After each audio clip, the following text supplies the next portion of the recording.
All right, welcome to episode 1 of the Mothership Movie Probe, where we stick our finger up the anus of your favorite movies and ours to find out what makes them tick and why we like them so much.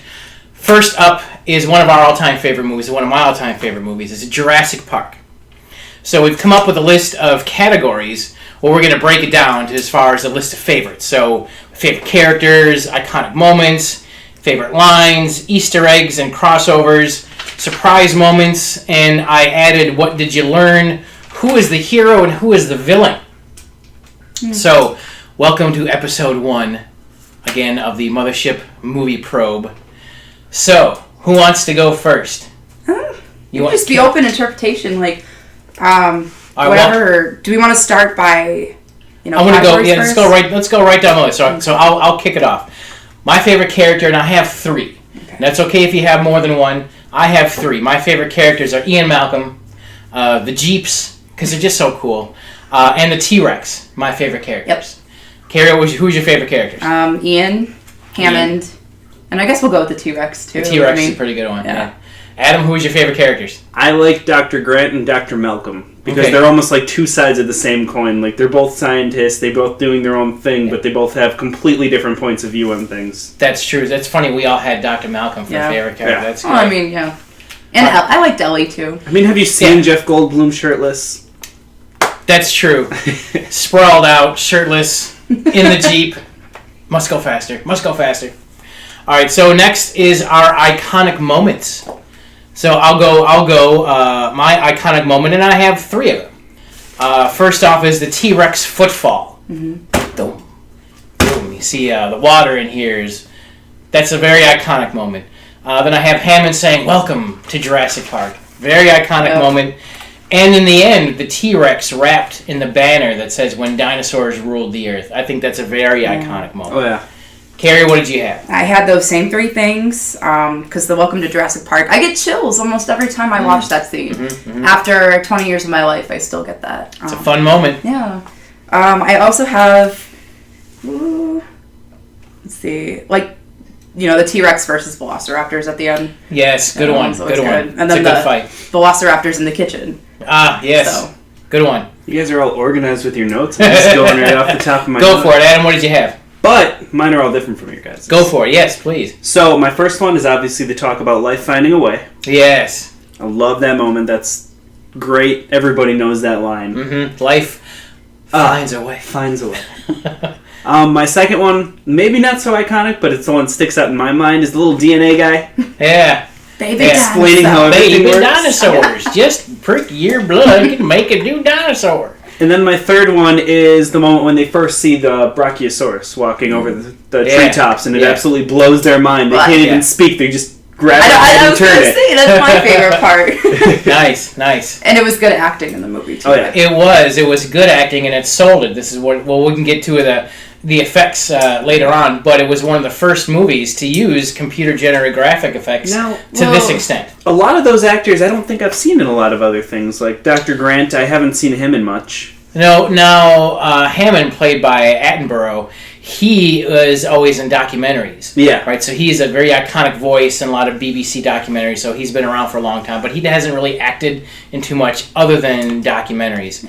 Now, the actress who played Ellie, she's been in lots of oddball movies, nothing too mainstream. She's been in some weird stuff. The fellow played Dr. Grant. He's been also not a lot of mainstream movies, but a lot of underground type stuff. Okay. That seems to befall a lot of those late 80s, early 90s child actors. A lot of them end up in a lot of oddball B movies that nobody's even heard of. Yeah. Now, the guy who played Dr. Grant, he is in another one of my favorite movies, of which we'll do soon. It's a sci-fi horror movie called Event Horizon. There's a scene in that movie that scares me to this day that I don't want to watch alone. If you've ever seen Event Horizon, then you'll know what I'm talking about. I have not seen that yet, but I look forward to it. We'll get to that. Okay, so then we're going to move on to favorite lines. I've got a couple. I got a whole list. My favorite line, Dr. Malcolm. That's one big pile of shit. One of my favorites. Still my ex. It's just a good, yeah. Then we have Dotson. We've got Dotson here. Nobody cares. Of course, we have life finds a way. That's how you have to say it now. Life finds a way. And then also from Dr. Malcolm, when you gotta go, you gotta go. And that poor bastard runs into the tiki hut and then gets eaten. Keri, what do you got? He left us. He left us. Okay, so my favorites, when they're talking about, they're all girls. What do? Does somebody go into the park and pull up all the dinosaur skirts? It's a great one. One of my all-time favorites. God creates dinosaurs. Mm-hmm. God destroys dinosaurs. God creates man. Man destroys God. Man creates dinosaurs. And then Ellie goes, dinosaurs eat man. Women inherit the earth. It's a fun line. That movie, now, I saw this in the theater. You had the privilege. That's how old I was. And that particular line got the biggest laughs. Yeah. That and That's a Big Pile of Shit. Those two lines got the biggest laughs at the time that it was shown in the theaters. Nowadays, and you rewatch it over and over and over and over and over again, you get to pick out funnier, more funny stuff. So that's the beauty of watching movies over again. It is. We're all rocking old-timey Jurassic Park hats that I had from back in the day because I was a huge fan of the movie. And somewhere around here I've got Jurassic Park toys, but I got them in my Area 51 storage facility. Adam, favorite lines? Well, mine are also Dr. Malcolm, obviously. Life Finds a Way was my first one. And then my second one, it's just a whole series of lines where he's explaining about chaos theory, and then they jump out of the car and he sits there talking to himself for another minute or so. He's like, and that's chaos theory. And here I am talking to myself. That's chaos. It's like, who could have expected that they would have both jumped out of the car? Dr. Grant. Who would have expected Dr. Grant to jump out of a moving vehicle? And then Ellie goes in. Now, who would have seen that coming? Beautiful. Going with that, we're going to start with our band names too. Oh yeah, let's pause for the cause now. Anyone else who watches regular episodes of Mothership Connection knows that during the episode we come up with band names. Now these band names are never, you can't think of them, they just have to be random words locked together in synchronicity that sounds like, wow, those would make for really cool band names. So we found a few while watching Jurassic Park, and we'll probably keep doing this during our movie reviews, during the course of the movies. We'll hear lines like, wow, that'd be a really excellent band name. So that's what we're going to do. Keri, hit it. What band names did we get? It's like second nature now. We hear these, we're like, I know. Band name. I know. So we got Chaos Theory, Embryo Storage. Love it. Dodson. Dodson for a band name. Dodson. Got Dodson here. That's the first Nobody song. cares. We are Dodson. Playing Summerfest. Playing Summerfest next Somebody in the crowd. Nobody cares. Macro Vesicles. Oh, I like that one. Toxic Berries. Yeah. Dino Droppings. Yes. Impact Tremor. Oh, good one. Amphibian DNA. And Touched by a Creature. Touched by a Creature opening for Amphibian DNA next year at Summerfest. Go check them out. Cool. So good. Okay, now we're going to go on to favorite scenes. One in particular, of all the scenes we've even discussed previous, those are there, but my favorite scene is the dinner scene where they're invited in to have the Chilean sea bass after the raptors tear apart the cow. They're sitting for dinner, of which no one eats the food, by the way. They just sit and look at it. So Malcolm goes on how he thinks that you didn't earn the research. You stood on the shoulders of others, and you did what they did, and you took it to the next step. You didn't earn this, and now you've got it in a lunchbox, and you're packaging, and it pounds the table. I love that scene. Every time I stop, whatever it is that I'm doing, if it's on AMC or whatever channel it happens to be on, I will stop and wait for that scene, that whole speech. The dinosaurs had their chance. They were selected for extermination. They're not the condors or something that was done away by dams and deforestation. They had their chance. Love that speech. Keri, what do you got? My favorite scenes, I grew up with this movie, so my favorite scene I was just mesmerized by was when the T-Rex got out of the enclosure. Like, I've loved animation since a young age, and somehow I even knew it was CGI when I was that young. It was just becoming, and it just looks so real, and you put yourself in that situation. Like, and that's what I was saying before. I would have loved to see a life-size T-Rex animatronic, like if they have one at Universal or something. This whole movie makes you wonder, what would you do? Yeah. That's the beauty of this film. It's like, if I was on an island and I went to go see a dinosaur exhibit with real-life dinosaurs, and you were there while it broke down, how would you handle it? That's what this movie makes you think about. Yeah. Adam, what you got? Well, Mine are also both Dr. Malcolm again. I'm just Long on a live roll Malcolm. with Dr. Malcolm. Hail Malcolm. Hail Malcolm, yes. Mine was also the scene where he's just pounding his fist, talking on and on, just rambling for a good, 6 or 7 minutes. He just rambles on about it. He has the best script. Oh, yeah. His lines are the best in this film. Yeah, it's good stuff. But the other one is, of course, where he's unnecessarily sprawled out on the table, all sexy, with his shirt ripped open. Yeah. Looking very seductive for a man who was just crushed under a bunch of rubble. Yeah, they made him look pretty good for being stomped by a T-Rex. Oh yeah, a little drinking game for you at home, by the way. Every time he says in the movie, take a drink. Yeah, guaranteed you won't make it 15 minutes in without being smashed. Yeah, in the speech where in the hatchery. Oh yeah. He says, you had a good point. Imagine William Shatner. Right. As Dr. Ian Malcolm, the way he talks. I gotta wonder if I ever meet Jeff Goldblum, and if he ever remembers any of this, I gotta ask him if the direction for his character was to watch Shatner. It definitely sounds that like way. Shatner for your character. And if that was the direction, I'm gonna say brilliant impression of William Shatner. And going back to what you were saying about how realistic the T-Rex is, it's extremely realistic. I love it. Up until you realize that the T-Rex climbed out of a 100-foot pit, apparently, to get out of the ground. That's one of the plot points. That might be another category as we go along here, like plot points or things that just didn't smell right. Oops. Yeah, the paddock where the T-Rex climbs out of, where the goat comes out. Then all of a sudden the car drops down a 100-foot cliff. Well, where in the hell did the cliff come from? In one scene, the paddock's completely flush with the street, and then in the next scene, it's a 100-foot pit where the paddock used to be. It's the same area right there, exactly. too. So there's got to be some kind of hill, same side of the road, or everything. an elevator that the T-Rex rises up. The T-Rex elevator. It makes me wonder if they switched locations and what they were thinking halfway through the scene. I don't know. You know, and not a lot of people really ever make that point or really talk about that. Again, I'm not here to try to pick apart one of my favorite movies, but we're gonna do that. We're gonna do that. Show, we're gonna do that anyway. That's what we're doing. We love these movies. Of course we're still gonna pick them apart. All right, so next we have here Easter eggs and crossovers. Mm-hmm. I've got quite a bit to go with this one. Yeah. So here's what I've got. So in the beginning, where they go to the cave to look at the amber, the lawyer and the Spanish feller, he calls Dr. Grant a digger. Right, in that scene, there's some special sound effects that they were the same sound effects that were used in that scene as were used in Raiders of the Lost Ark. There's a bird call and a mule noise. Spielberg uses some of these same sound effects throughout some of his films. Okay. So there's that. Then there's Sam Jackson's "Hold On to Your Butts." That's a crossover line because they reference King Kong in this film, and there's where the crossover happens. Because now, fast forward, it was 1993. Fast forward to 2017. Sam Jackson is in a movie called Kong, where he says the exact same line. They're about to go to Skull Island, and Sam Jackson says, "Hold on to your butts." Yeah. So that's a pretty good crossover. I like that. Amongst my many crossover situations. So, so that was Malcolm, the King Kong gate. What do they got in there? King Kong? Right, that's a reference because Spielberg, as we just saw in the behind the scenes, was heavily influenced by the King Kong movies as far as how he's going to make this movie. So King Kong was always hidden by a huge gate, and that goes back to the Ray Harryhausen stop motion, the stop and go movies. That all goes back to that. Another cool Easter egg hidden was Jolt Cola. Anyone back in the day, I don't think they make Jolt Cola anymore. Jolt Cola was the monster drink of the 80s and 90s. Okay. And I used to drink a lot of it because it always said twice the caffeine and twice the sugar.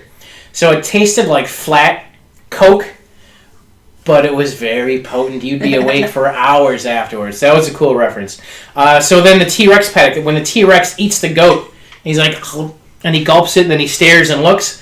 Phil Tippett had his hand in that scene. Phil Tippett also had his hand. Anyone who's ever seen Return of the Jedi, and I hope you have, the Rancor eats the Gamorrean guard the same way, where the Rancor is eating the Gamorrean guard, slurps down the Gamorrean guard's arm, and then looks at Luke Skywalker in the exact same way. Yep. That was done on purpose.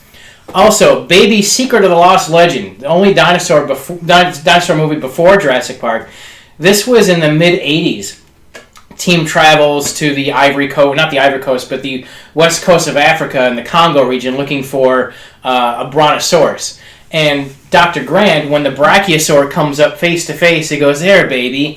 That was a direct reference back to that movie because baby in that movie was a baby brontosaurus that was captured, and the baby face looked exactly like the brachiosaur face so that was that reference. Nice. What else we have? When the raptor falls from the ceiling, towards the end of the film, it lands in the exact same position as the X-ray screen from the dig scene at the beginning of the film. How it sprawled on the ground was the exact same picture that they had in the X-ray scene. And then in the beginning of the movie too, Grant was like explaining to the kid everything about the raptor. He was foreshadowing like the experiences they would have. He certainly had the Jurassic force. Park, yeah. So then, of course, Stan Winston, the king of movie effects, Jurassic Park, Terminator, he had his hand in all these effects. And Phil Tippett, same way, like I mentioned before, him with the model making and the Rancor. So that was my Easter eggs and hidden things. What you had? I had more crossovers for just all the movies in general. Go. So the T-Rex, I mean, it was pretty much in all three movies. Was it the same one in the second one? This T-Rex was not in the second or third one. Okay, but he's a recurring, as we'll get to, because we're going to do all the Jurassic Park movies. We're going to do 1, 2, and 3, and we're going to dive into as much as we know or as much as we can. Now are we going to do Jurassic World as well? Of course. Okay. I think it's just as good as the other ones. Oh, Jurassic World is now one of my new all-time But then favorite Jurassic movies. World, that T-Rex does make a return. Yeah, that's what I was saying. It's the same one, and you can see the slash marks when it fights the... And when we get to Jurassic World, we're going to kick back to some original, to some throwbacks to Jurassic Park. Oh, yeah, there's tons of them in that Big movie. time, yeah. Any other Easter eggs or crossovers, anything? Anybody else? No. I think that's about it. Okay. Then I have surprise moments. So we have our favorite scenes and our favorite characters, but then you have, geez, I didn't expect I'd really like that guy, but in hindsight, he's like my second, like the guy who steals the scene, even though he wasn't supposed to. Mine was Muldoon, the gamekeeper. Oh yeah. And his line, "Clever girl." I really liked the gamekeeper Muldoon. He was my side favorite character. Every scene he was in, he rocked it. He took it away from everybody else, and that's what you want out of a good supporting character. Yeah. He was like a prehistoric crocodile hunter. Yeah. Also, my surprise moment was Mr. DNA. Oh yeah. For some reason, he had a wacky Southern accent and told you exactly how to make a dinosaur. It sounded like it was just Hammond with a higher voice. Yeah, exactly. Hello, John. Hello. Then my last other surprise favorite moment was the raptor with the DNA lit on his face. Oh yeah. It was the way that was animated. Animated. It was animated. DNA. We better talk like that. We the better rest talk like of the that. So the way that scene was lit and animated was a fun one. My surprise moment was how Colonel Sanders made a theme park and nobody talked about it. I hear, like I said before, Colonel Sanders was too chicken to make his theme park. Like, you. And that's all I got. I was more surprised that I like learning about the behind the scenes. So we watched the special features following the movie, and I just really loved the CGI in the early 90s. Like, how it really started with this movie. Because this movie was supposed to be stop-and-go animation. It was supposed to be claymation until not Phil Tippett, but Dennis Muren, head of ILM, who was also big in the Star Wars franchise. He helped all 3 original trilogy, and in the prequels, he helped with all that stuff. Oh, so he was the guy that made the potato fly through space? Yes, he was. So, yeah, if it hadn't have been for him, the movie would not have been what we know it today. Oh, no. It still would have been stop-and-go claymation. And it's called animatics, of which we saw in the behind the scenes. Still, it looked better than it did with the stop-and-go claymation of the 30s and 50s.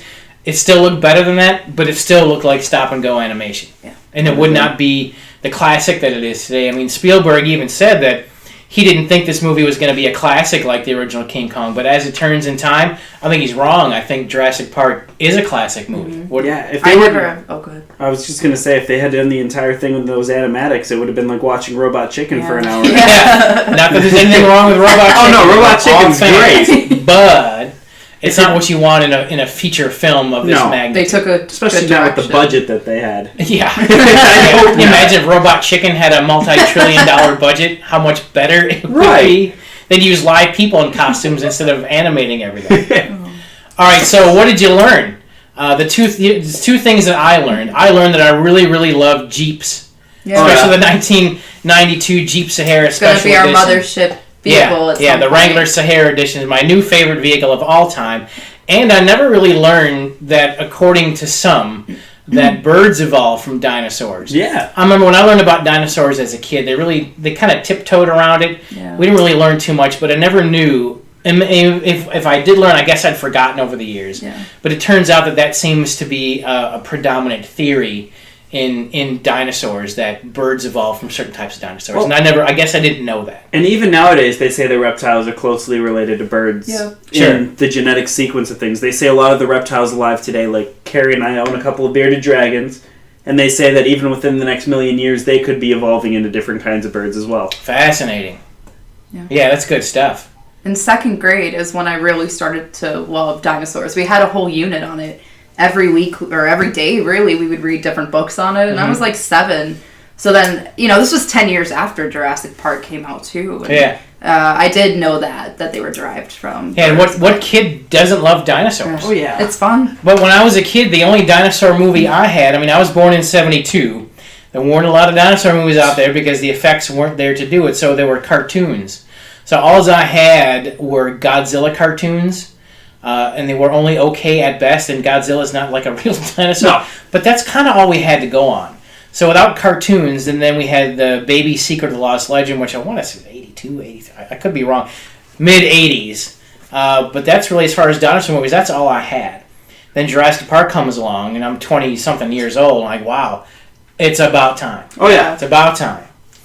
All right, so next, who's the hero? I got two heroes. I got Dr. Grant as the hero, and I got T-Rex as the hero of the film. Yeah. And Keri? Ellie too. She's the Yeah, one that maybe. turned every... Well, and then the girl, I don't remember. Yeah. Alex in the movie? I think so, yeah. She turned all the gates back on and everything, saved all the people that were in that room, so... Adam, who's your hero? Well, I don't know so much about a hero. I know for sure, what's his face? Mr. Lardo, bad work area, turns off all the power. Main bad guy. Not the... Oh, that He's the bad guy of the movie. Yeah, he's a bad guy. Who's your hero? Who's a good guy? Dodson. Dodson, yeah. If I had to pick a hero, I guess I'd be Malcolm. Just because that glistening chest, how could he not be the hero?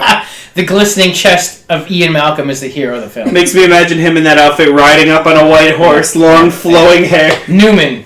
He's Newman from Seinfeld. He's the bad guy of the film. Actually, my villain is John Hammond. In my opinion, John Hammond is the main villain. Is that who you think? Yeah. Adam? He was... Other than Because he was Newman? the operator of this I'd whole say- thing and caused it. He was the operator, but I feel like he had good intentions. A lot of times villains, they could have good intentions, but a lot of times they go around things the bad way. John Hammond seems like he tried to take the correct approaches to everything. He never set out to hurt anyone, whereas Newman intentionally set out to shut off the power. I like how that's not even his name in the movie, but we're just going with it. It was Newman. It was his entire point. That he shut off all the power so he could make millions of dollars. He threatened everyone's lives. Yeah. If it wouldn't have been for him, the park probably would have gone off without a hitch. Yeah. It would have been a fantastic park. Yeah. Newman.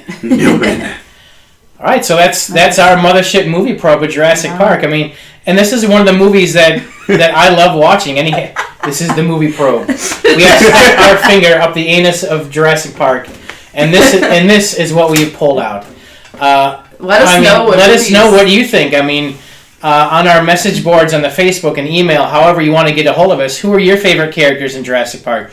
What's your favorite moments? I'm sure they're probably...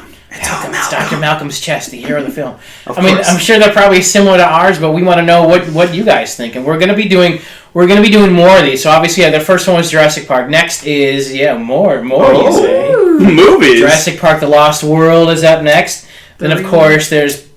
Did Part 3 have a name, or was it Jurassic Park 3? But it had the slashes in it. The 3 slashes. Jurassic Park 2 Electric Boogaloo. Yeah, I'm trying to think. I've got a big Jurassic Park cardboard cutout thingy right here. Let me see if I can... Or we can do it now. Let me see if I can just... You got it? This is my big Jurassic Park stand. With the clever girls. Yes, I got this. This was a display at a Suncoast movie store years ago that they were going to get rid of it, and I said, no you don't. And we put up the new poster too. Yeah, and those of you old to the set, we have a new poster up here. Those of you new to the set, welcome to the poster. I want to say that was like episode 12 or 13, but... Somewhere around there. Yeah. So watch it all. Watch it all, and continue to watch for our Mothership movie probe. We're doing the Jurassic Park collection, all 4 movies, 1, 2, 3, and Jurassic World. After that, we're going to be tackling the Star Wars franchise. It's going to be a long list of these we're going to have to come up, but we're going to go deep into the Death Star. Yes, please. Find out why it is that we really like these movies and who our favorite characters were, hidden gems, all that kind of stuff. And in this world of Star Wars, there's a low tonnage. And I'm a pretty big Star Wars fan, and I'm sure I'm going to miss a few. But that's just how this goes. Okay. I think between the two of us, we got this. I think I'm going to say between the three of us. Oh, yeah, between the three of us. So, again, this is Greg Deguire, this is Keri Turner, this is Adam, our floor director, floor technician, anything. Currently filling in for the King of Uranus. Currently filming. Dobie has been doing a lot of cruise ship stuff. So we're going to get some more material out there, and it's difficult. We all work full-time. Dobie's on the road a lot, so it's difficult. It's kind of like what they say, it's like herding cats, which any cat owners know that is extremely difficult to do. Oh, yeah. So we don't want to stop this. We don't want to stop and park the ship. We're going to put it in hover sometimes, but then we will put out material as soon as we can. But when we did the show, Kerry and I discussed doing reviews early on. As far as trying to get into pop culture, I know we wanted to do Walking Dead type stuff. Oh, yeah. Fear Walking Dead, anime, all kinds of stuff. Animation, you name it. We will want to get into it somehow, some way. Not big on the anime, are you? No. Animation. No, she's not. I love it. She hates it. See, and on the animation, we're going to do some Simpsons stuff. And when we do, off camera, I've got a whole corner of Simpson stuffs. We'll have to tape over there. So what we're going to do is, then when we do the Star Wars stuff, we're going to tape behind me by the Star Wars stuffs. The Simpsons by the Simpsons stuffs. For Jurassic Park, obviously, we got our throwback hats. I got a coffee mug somewhere. So anytime we do a movie, I'll try to bring out... Oh, we got our Star Wars, cups we can bring in, too. Star Wars sippy I cups. almost picked up some Star Wars lip balm today at Walgreens. They had it for $1. It was a twist-off little Darth Vader head and a little Stormtrooper helmet. Of course they have lip balm. Oh, yeah. Duh. Well, I shouldn't be too critical. Behind me on the shelf is an empty bottle of Star Wars body Shampoo? wash. Yeah. So for a month, I smelled just like Darth Vader's leather suit. Whose lips don't get moist when they think of Darth Vader? Let's be honest here. Boom. Kinky leather outfit. I think he's German. I don't know. It's my leather daddy. Choking. Choke me harder, Darth. And on that note, thank you very much for watching the Mothership Movie Probe Episode 1. Stay tuned for more. Bye.